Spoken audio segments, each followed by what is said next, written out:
in this lecture, we are going to talk about fundamental solutions, right? Now, before we move on, we are going to talk about Laplace equation in this video. Laplace equation. So this is our continuation video on Laplace equation, and essentially, let us just clear it up what we exactly want to achieve here. So essentially, we are going to talk about this is what we need to understand the well-posedness of the Dirichlet problem.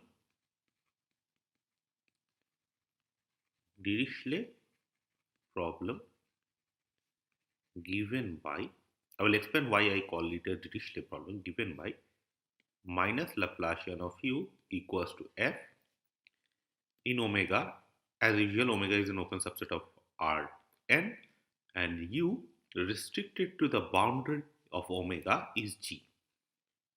Okay, this is the problem. So as you can understand, this is a Poisson problem, right? It's a Poisson equation because Laplacian of u equals to 0 is called the Poisson equation, if you remember.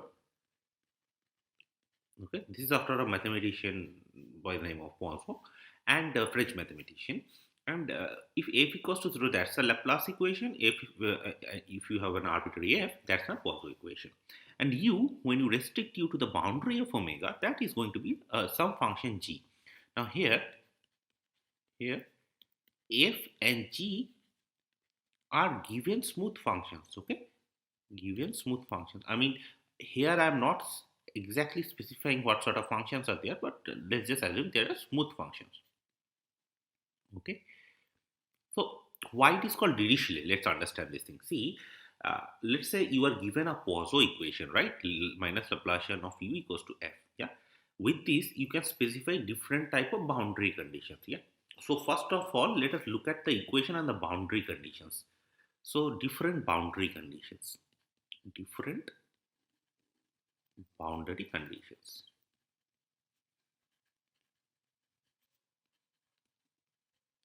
Let us assume that you are given a Poisson equation which looks like this: Laplacian of u equals to f. Okay, let's call that 1. So 1 plus this boundary condition that u restrict to the boundary is g. G is some function. So essentially you are given the information on u in the domain. So Laplacian of u, you know that it is equals to f in omega, and the boundary, on the boundary, the unknown function u will look like g. Yeah, if this sort of boundary condition is given, we call it a Dirichlet boundary condition. Dirichlet boundary. Clear? Dirichlet boundary. Now let's say that 1 is given plus this sort of boundary condition is given, del u del gamma at the boundary. Okay, that is equals to g, let's say. Okay, where gamma is the unit outward normal. Outward normal. Okay, to del omega. Okay, if that is the case, then this sort of boundary condition is called the Neumann condition. Okay, and this is called a, how do I put it? So that this is called a Neumann condition. Neumann boundary. Okay, there are other boundary conditions also. Let me give you another example. So let's say that's 0, 1, that's 0, 2, and 3. There are other boundary conditions you can just specify, but for now we just give another condition. So 1 plus, okay, so obviously this equation is there, equation plus a boundary condition. Okay, the boundary conditions look like this, something like, let's say u plus del u del gamma, okay. So this whole thing restricted to del omega, let's say that is equals to g. Okay, so you have this equation and you have this boundary condition u plus del u del gamma restricted to the boundary is g. Yeah, this sort of boundary condition is called a mixed boundary condition. Mixed boundary condition. Okay, now there are other conditions also. So let's say in some part of the boundary, let's say so let's say this is your omega. Okay, That's your omega. Let's say this is your omega and that's your boundary, right? Now it may happen that in this part of the boundary, let's put it in red color. Yeah, it may happen that you are given a boundary condition like in this part of the boundary it is G, and in this part of the boundary, so U is G here on the boundary, okay, and del U del eta, let's say that is some H, some function H on this part of the boundary, okay, on this part. Okay, it may happen that you are given this equation and this sort of boundary condition, yeah, and that may also happen. So there are different options, but for now we will just restrict ourselves to the Dirichlet boundary condition. Okay, so let's see what happens. So Dirichlet problem, we say it is a Dirichlet problem. Clear? Okay, how does the Dirichlet problem look like? Minus Laplacian of u equals to f in omega, okay, and u restricted it to the boundary del omega, this is going to be G. And we'll assume f is in C of omega and G is in C omega del omega. Okay, the continuous on the boundary and f is continuous on omega. So this is the only condition which I am just taking. Now the thing is this, what do we need to do here? If you remember properly, when working with this sort of problem, we said that our main motivation to study this sort of problem is the following. We need to understand that, oh, of course, okay, here whenever we are doing, omega is assumed to be a open connected set in Rn. Clear? So that is always assumed. Now, f is continuous and G is continuous on the boundary. We want to talk about the well-posedness of the problem. Well-posedness of, let's say that's your 1 of 1. Okay, well-posedness of 1. Okay, now first of all, let us start with this thing. See, we will not directly attack this problem, okay? We'll take it part by part. So first of all, what we are going to do is we are going to assume, yeah, we are going to assume that, so well-posedness, what does well-posedness, if you remember, first thing is existence, right? Existence. So first of all, you have to find that if there is a solution or not. Number 2, uniqueness. That is that if there is a solution, is it unique? And number 3 is the stability. Stability is, I mean, how does the solution behave? So the solution must be small when the initial data is small. So basically, let me write it as stability of initial conditions. Stability of initial condition. Let us put it this way. Okay, initial data. Okay. Now let us look at what are the problems associated to this. Okay, so let us see, most of you guys, I'm quite sure you know, let us say if I'm asking you to solve this problem, Laplacian of u equals to 0 in omega. Clear? Okay, and omega is given to be something like this, let's say in 2 dimension. Yeah, so this is just a motivation in 2 dimension. Let's say it will look like this, right? AB cross CD. Yeah, so in this thing I want to solve this equation. Yeah, so in this rectangle, let's say I don't know, maybe something like this, huh? So this is AB cross CD, this rectangle R, let's say this is omega. Yeah, this is omega. Now if I'm asking you to solve this problem, what do? You can use the separation of variable, right? And what is it? Just roughly speaking, it will look like this. So you are basically trying to find a solution u of xy, which will look like some function of x times some function of y. Okay, now if of course you are thinking of this as a C2 function. Now since this is a solution, you are thinking of this as a solution of this, so you can calculate uxx, uyy, and after that put it in that equation. Given the boundary condition, you can use Fourier series to find out what the solution is. You can do that. Okay, now let's say from here, if I'm asking you to, so this can be done, right? So this is separation of variable. Separation of variable. So as you know, in the introductory video itself, I have told that we are not going to study about separation of variable in this course, right? Because I mean that's not, to be very frank, it's not very interesting thing to do. I mean it's just a method to solve it. A very significant method, but I mean nonetheless just one method to solve this thing. Now, the thing is, let's say you want, I'm asking you to solve this problem, f, and omega is in AB cross C. Yeah, how do you solve this thing? So, if you remember your separation of variable methods, what you do is, first of all, you try to find the eigenvalues. Try to solve the eigenvalue problem. Eigenvalue problem. Laplacian of u equals to lambda u, okay, minus Laplacian of u in omega, that is the omega AB cross CD, and u restricted to the boundary del omega is g. Okay, you just try to solve this eigenvalue problem, and then I mean you can use the data from here to actually, I mean you can use the functions from here, the solutions, okay, and you can construct a solution for f. Okay, you can construct the solution for 1. So using the uh, linearly independent eigenfunctions. So once you solve this equation, let's say this is your 2, once you solve 2 you get some eigenfunctions, right? So when you use these eigenfunctions, I'm getting the circular, okay, so using the linearly independent eigenfunctions, okay, one can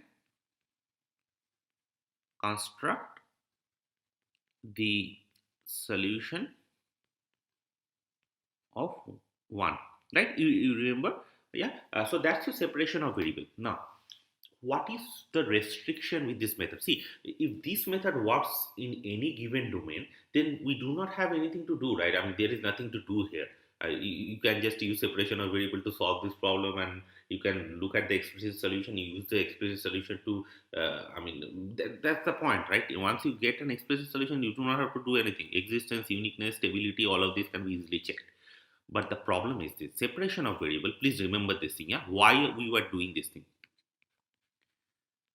The main restriction of separation of variable, this method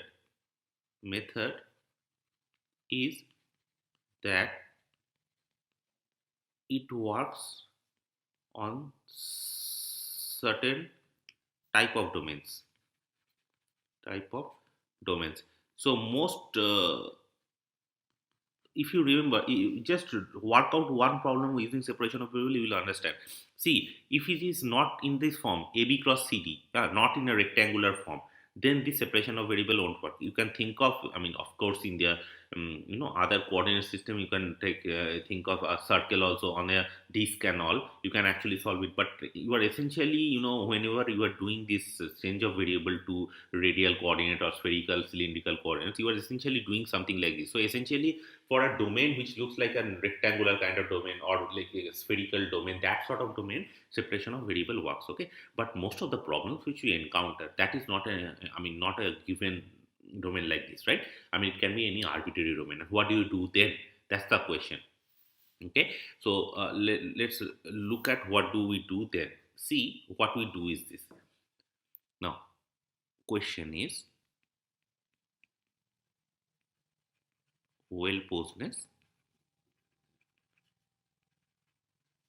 for an arbitrary domain.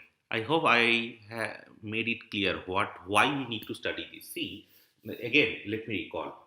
The point is this: using separation of variable, you can of course get an explicit solution, right?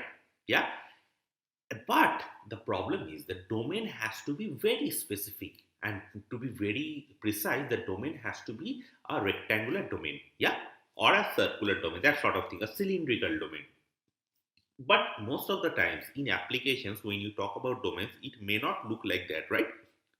The question is, how do you talk about well-posedness for this? So you have to find an explicit solution. Can you always find an explicit solution? The question is, can one always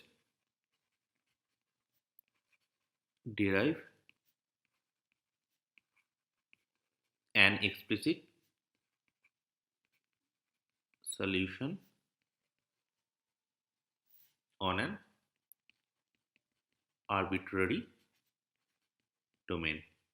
Okay, so this is the rephrased version of this. Yeah, well-posedness, the rephrased version. But can you find an explicit solution for an arbitrary domain? Okay, so the answer is this. Theoretically, it is possible, but practically, you can't find. So practically, not possible. Not possible. Okay. Theoretically, it is possible. We'll talk about that. We'll use Green's function to do that. Okay. So let us just explore more. So let us just say that so there are three components, right, of well-posedness: existence, uniqueness, and the stability with respect to the initial data. Okay, let us start about talk about uniqueness first. Yeah, let's just get that out of the way. So consider this problem. Let's start with Laplacian u equals to f in omega u equals to g on the boundary. Okay, we are interested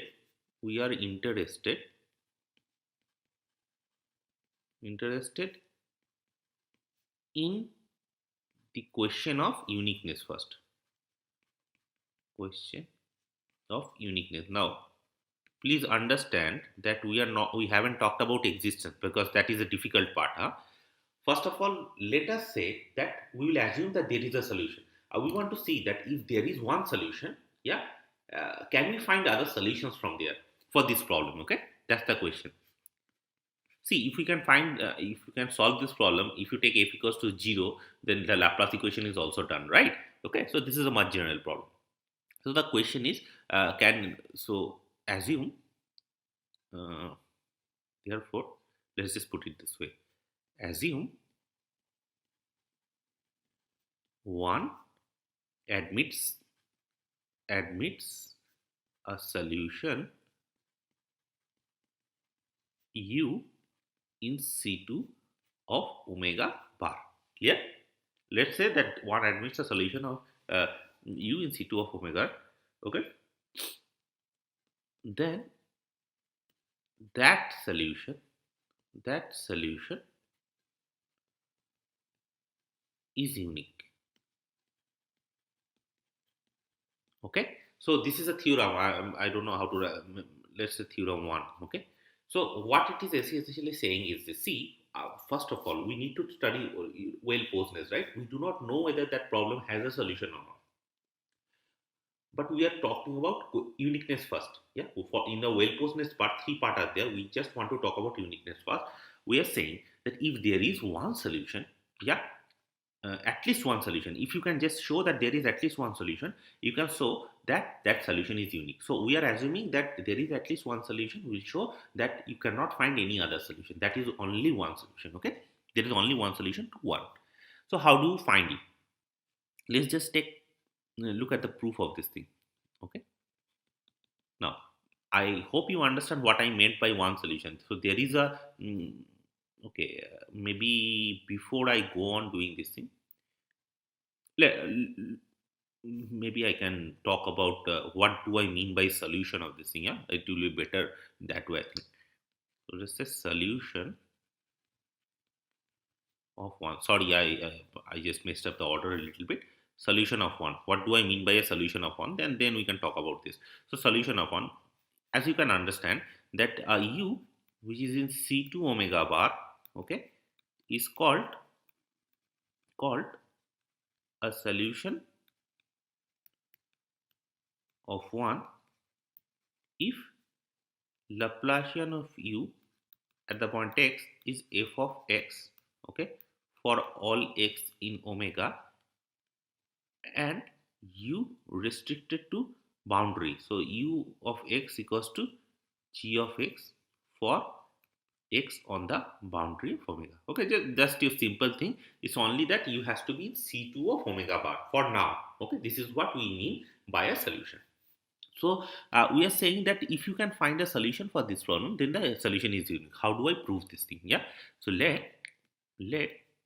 u tilde be any other solution. Any other solution of 1. Clear? So define w to be u minus u tilde. Okay. See, initially we have one solution u. I am also assuming that u tilde is another solution of 1. Okay. And you define w equals to u minus u tilde. Yeah. So clearly w is in C2 of omega bar, right? See, u is a solution and definitely it is in C2 of omega bar, right? U tilde is also a solution. And what do I mean by a solution?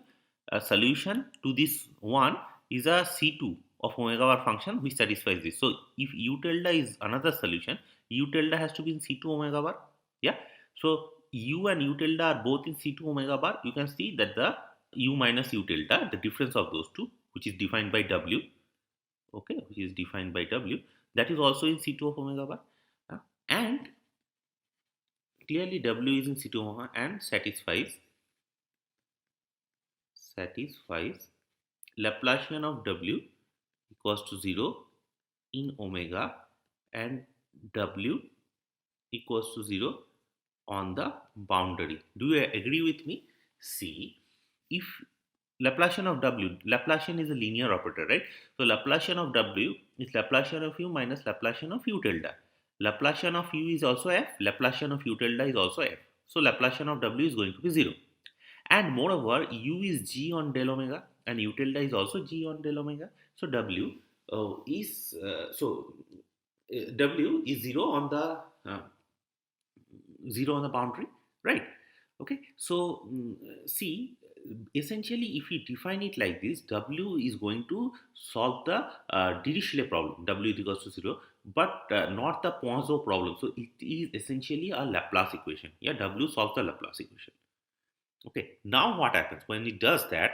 Then you take a integration by parts. Okay, again integration by parts, use integration by parts. What does it do?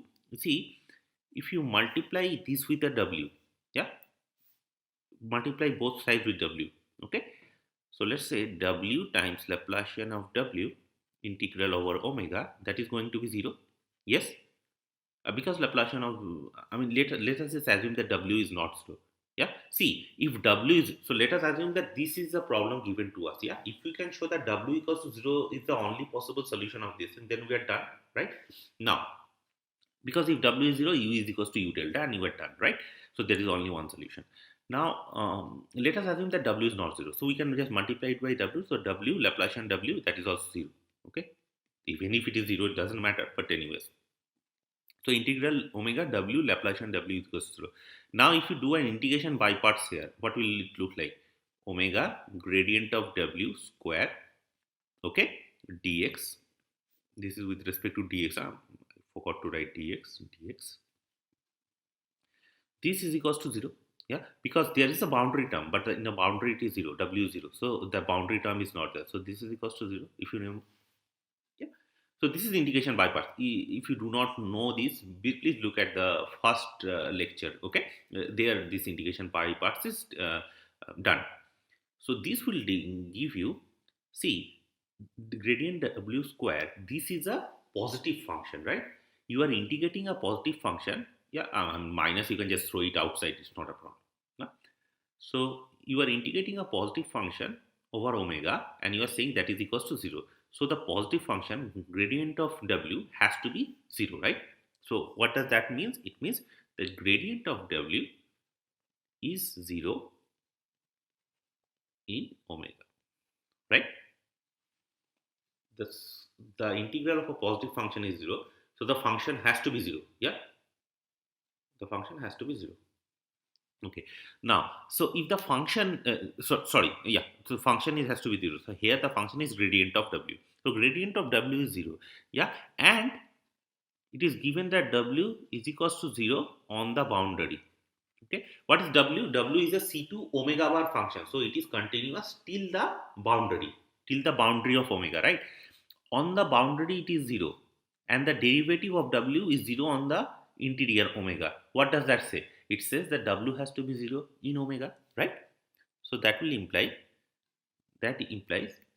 w is 0 in omega. Yeah. See, if w is non-zero somewhere in omega, yeah, it's a constant. That constant has to be there up till the boundary, because gradient of w is 0 in omega. Yeah, if the gradient is 0, then the function has to be constant. If it is a constant in omega and the constant is not 0, so on the boundary it cannot take 0. Yeah, see, if w is a constant which is non-zero in the interior of the domain, that cannot be 0 on the boundary, because w is continuous function, right? So w has to be 0 on omega, in omega, and that will imply u is equivalent to u delta in omega. Yeah, and hence there is a unique solution. So you do not have to worry about this. See, we also proved that the Laplace equation has a unique solution, right? So essentially what it is saying is this: if you have a Poisson equation which looks like this, Laplacian u equals to f in omega and u equals to g on the boundary, of course f and g are nice functions. If you are given something like this, then these functions admit I mean, you see, I do not know if there is a solution or not. If you just give me one solution, then I can guarantee you that that solution is a unique solution. Clear? So uniqueness is out of the way. I mean, we don't care about uniqueness anymore. Now the question is if we can find such a solution or not. Okay, and this is the place where it gets a little complicated. Okay, let me give you a characterization of solutions, and then from there we will do a little construction to find solutions. Okay, so this is a characterization of harmonic functions.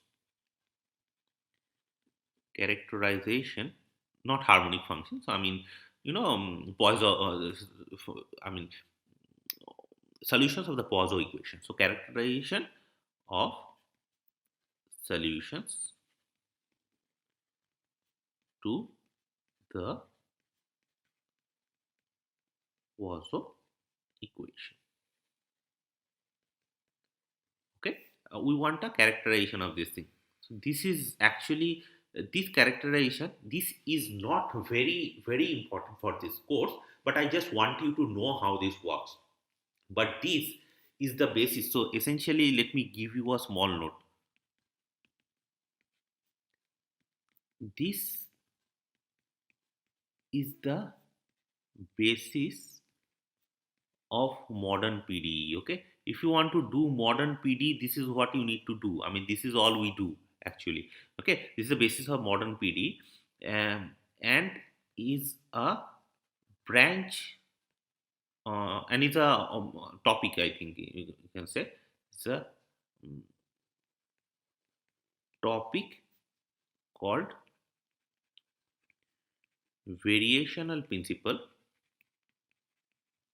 Variational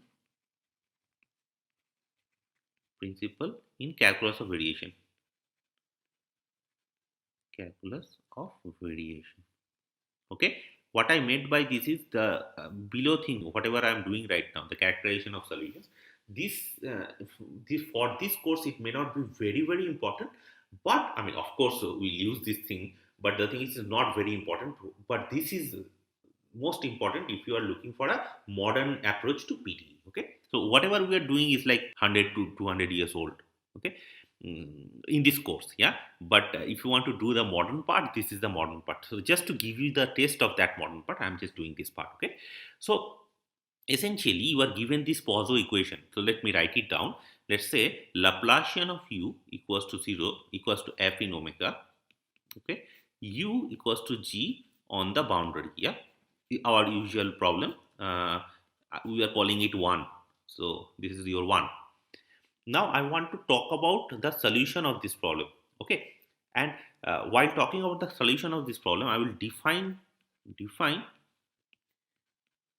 the energy functional.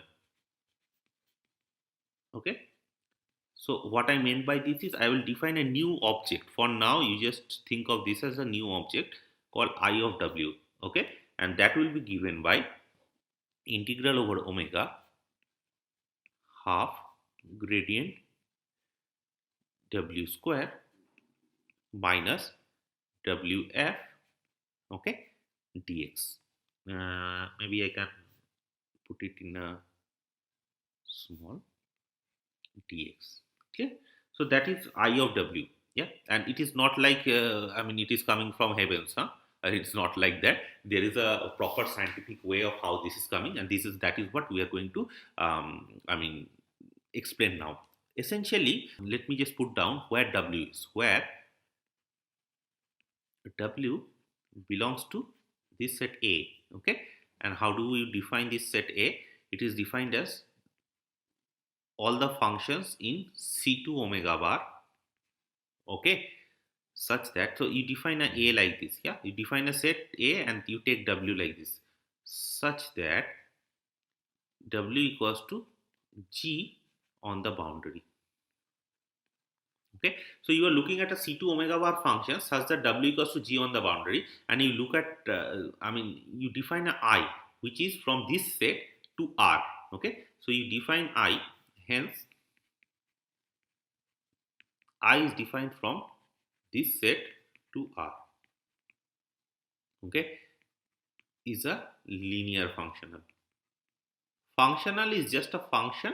We call it a functional because it is a function from a function space to R. It is taking a function and putting it into giving you back a real number. That is why it's called a functional. Okay, sorry, it's not a linear function.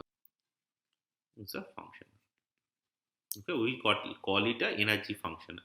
So essentially, this actually, I mean, encapsulates the total energy of the system. Okay, but let's not go there. Let's just talk about what is so special about this and what is the relation between one and this energy functional. Yeah, so for that we are going to talk about a theorem. We are going to prove a theorem. Yeah, so it is called a Dirichlet theorem. Dirichlet principle. Okay, what it says, Dirichlet principle, it says that assume, let u is in C2 omega bar, okay, and it solves 1 here, then I of u, which is the minimum, okay, w is in a I of w, okay. So what it is saying is, if you have a solution, it is saying that this, see, let's say I am looking for a solution of this problem, right? Let us assume that you guys already know what the solution is. If there is a solution of this thing, that solution actually minimizes this functional. Is it clear? This functional is some object, right? If there is a solution, that solution will be in this A. Of course it is, yeah. And you see what it is saying is, if you put that u in I, so I, if you put in u in that I, in that function, then that will give you I of u, yeah. And what is I of u? That will be the minimum of all these i's. Okay, so it minimizes the any solution of one, yeah.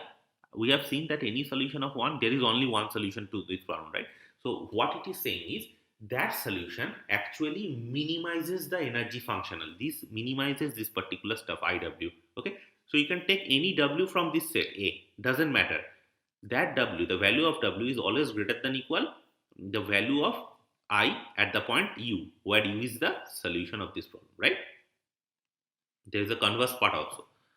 Conversely, and this is very important, huh? Conversely, if U is in A, okay, and satisfies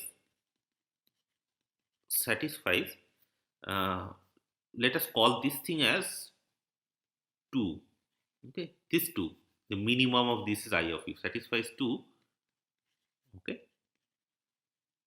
then u solves 1, solves 1. So very important, yeah, and very, very exciting thing. What it is saying is this: let us say that you have a function. If you have somehow a solution, so first of all, it is saying that you give me a solution. Okay, once you give me a solution to one, once you give me a solution to this problem one, you guys already know that if there is a solution, it has to be a unique solution, right? So once you give that unique solution to me, I can say that that solution minimizes this functional IW, which is defined by this. That solution minimizes. Conversely, if you can find a minimizer to this solution, so basically it's saying that if you can find a u in a in this set, which satisfies this, it means that, see, it means that there is a function u where the minimum is attained, where I is attaining is minimum, that is u, okay. So basically it is saying that if there is a function u where I is attained, the minimum is attained, then you can say that that function solves one. Okay, so both sides are true. This is called a Dirichlet principle. So essentially, you see, if you want to solve the problem, the Poisson equation in an arbitrary domain, what you can do is you just look at the energy functional and try to minimize the energy functional. Okay, if you can, let's say, somehow manage to find a minimizer to this energy functional, then that minimizer will turn out to be a solution to this problem. Okay, so let's prove this theorem. To prove,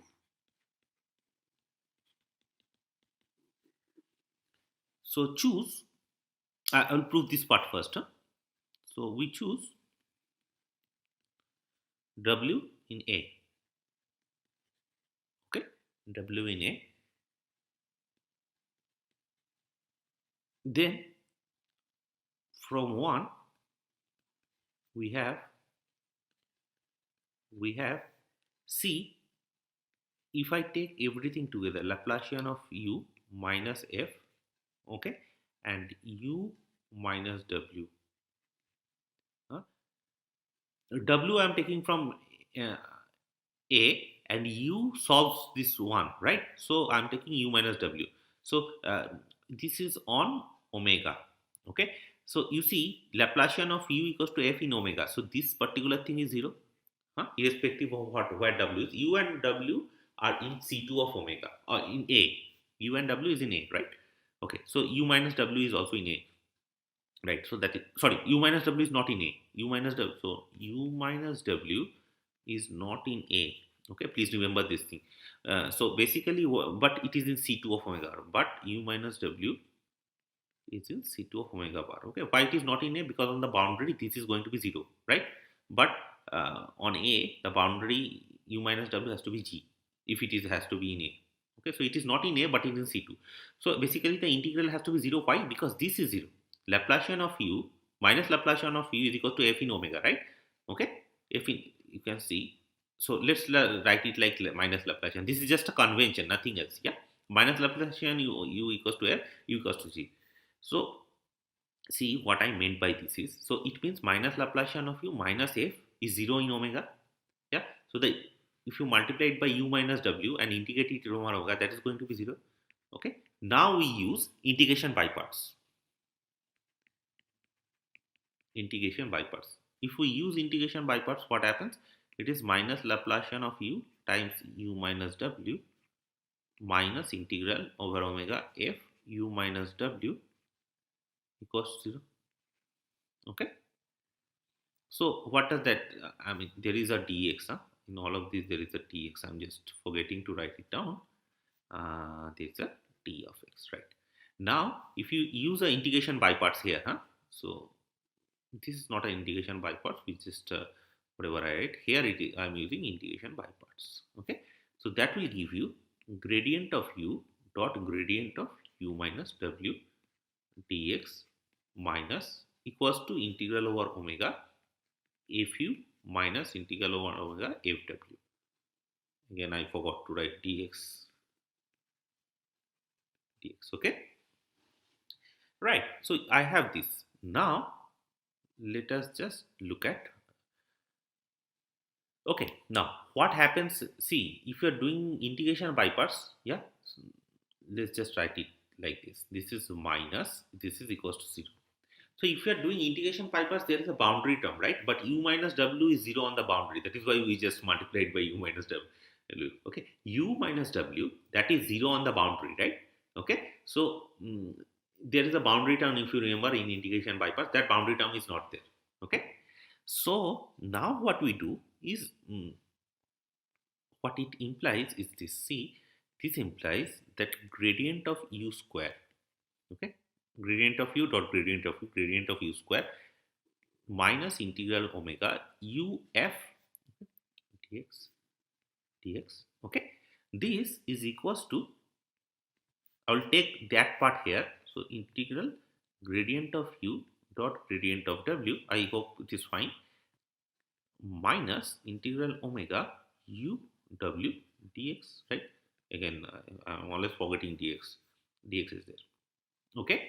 Now, if this is there, see, what does that say? This says that, uh, let us do this thing a little bit. You see, this is, here I'm using this thing. You guys already know AB is less than a square by 2 plus b square by 2, right? That's just an easy algebraic inequality. So from here, what do we get? We get integral omega gradient u square dx minus integral omega u f dx. Okay, this is less than equals to half integral omega gradient u square, okay, plus half omega gradient w square minus integral omega u w dx. Yeah, how is it coming? See, integral over omega gradient u dot gradient, so integral over omega gradient u dot gradient w, okay, this is dominated by integral over omega gradient mod gradient u dot mod gradient w. Yeah, and then you use this inequality to get this, right? Okay, so once you get this, if you take this part here, it will give you half integral omega gradient u square minus integral omega u f dx. I mean, please forgive me, I'm always forgetting dx. So this is less than equals to, I mean, if you want, you don't write dx, that's not a problem. I'm always forgetting dx. So this is half integral omega gradient of w square, okay, dx minus integral omega u w dx. Okay, so if you remember, what is it? This is I of u. This is I of u, and that is less than equal I of this is w, right? Okay, and since u is in a, yeah, u is in a, right? So therefore, minimum I of u. See, w is any arbitrary. If you remember, see, w is an arbitrary point in a, right? Huh? And u is in C2 omega such that u on the boundary is G. So u is definitely in A, right? So you see, u is in A, that implies I of u is equals to the minimum of IW, W is in A. Yeah. See, it is saying that this is the infimum, but u, since u is in A, that infimum is achieved, and that is why this is the minimum. Clear?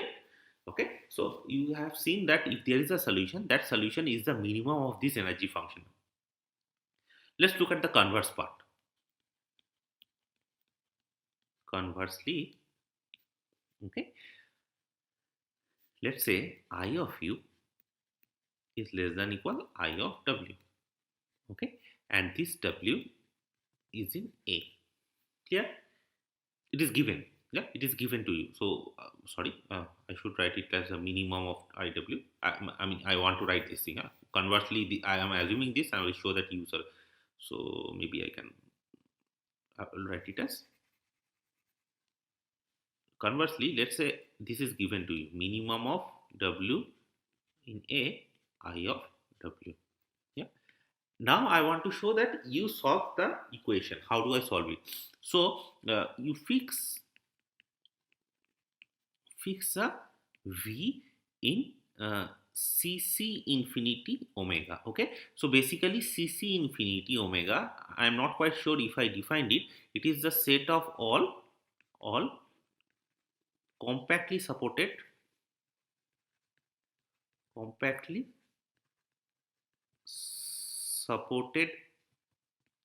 smooth functions. Okay, smooth functions in omega.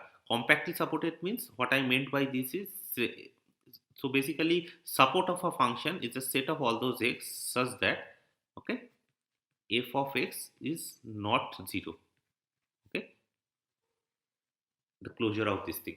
If you take the closure of this thing, that set, this is called the support of, this is called the support of f. Yeah, this is the set. Support of f is the set where f of x is non-zero, the closure of that set. Okay, so you are basically, and if that this kind of thing is contained in omega, yeah, if you're looking at a function such that this happens, then we say that the function has a compact support, okay, in omega. So essentially, you can think of this. Let's say a function which is zero on the boundary and some non-zero part in the interior. That kind of function has a compact support. Yeah. For example, let's say that's your boundary. Let's say this is your omega. Okay, one dimension. Let's just look at one dimension, and this sort of function are you looking about? Okay, so this has a compact support. Yeah, because it is non-zero in a compact set. In this set, if you take the closure, that is a compact set, and it is zero everywhere. So basically, the compact set is contained in omega, and this is a, example of a function which has a compact support. So you start with a v which has a compact support in omega, and it is smooth, C infinity. Okay, so infinitely reversible, and define I of tau to be capital I of u plus tau v. Okay, u is this minimizer, it is given to us. V is a CC infinity function. I am just taking the convex combination of those two, u plus tau v. Okay, and where is tau? Tau is in R. Clear?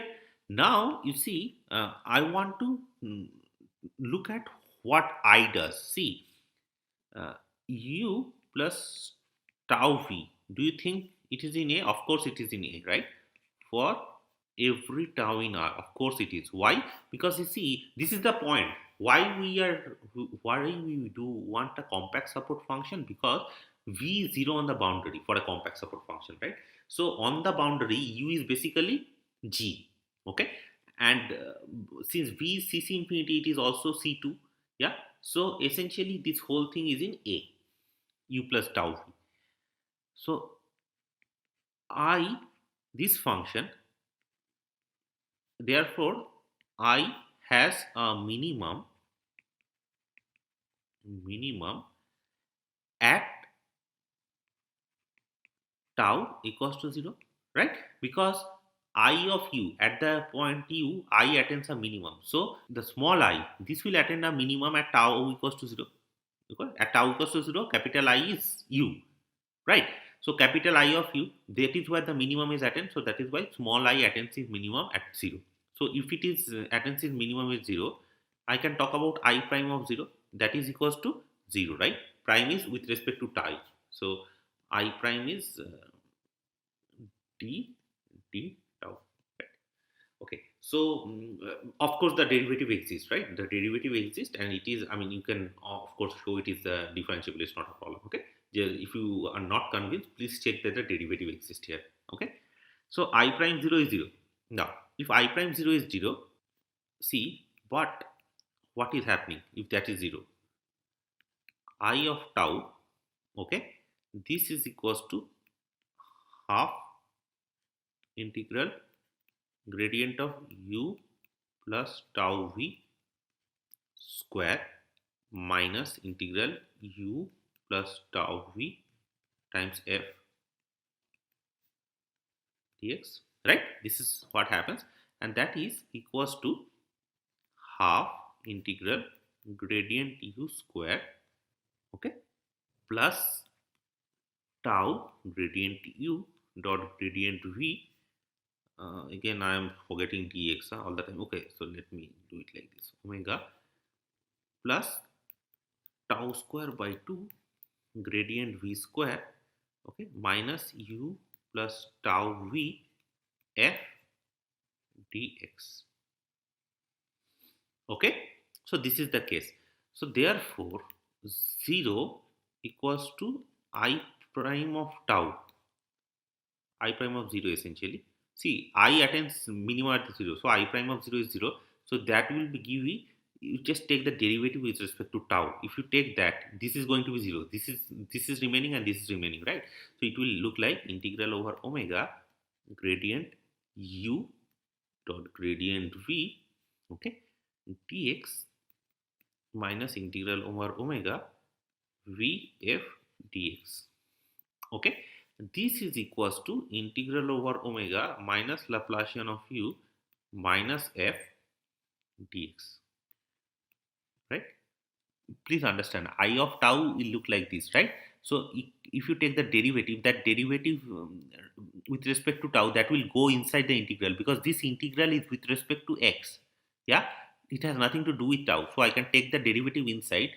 If I am taking the derivative, this term is not there. This term is only, I mean, the derivative of this term with respect to tau is only gradient u dot gradient v, which is this, and here it is tau times this one, and tau at the point 0, this term won't be there.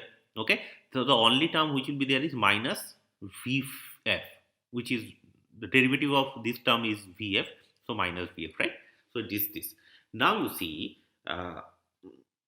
this holds this identity. Okay, so let's say that is 3. So 3 holds for all v in cc infinity omega, right? If this holds for all v in cc infinity omega, that will imply Laplacian of u equals to f in omega.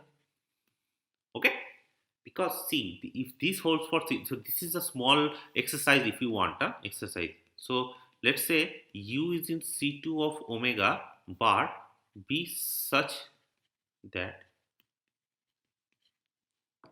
u times phi, this is dx, is 0 over omega for all phi in cc infinity omega. That will imply u has to be 0 in omega. Okay, that's a small example. So it is basically saying that if you have a C2 function such that integral over omega u phi dx is 0 for all cc infinity functions, then it means that u is 0 in omega. So please do this thing. This I will put it in an assignment. Okay.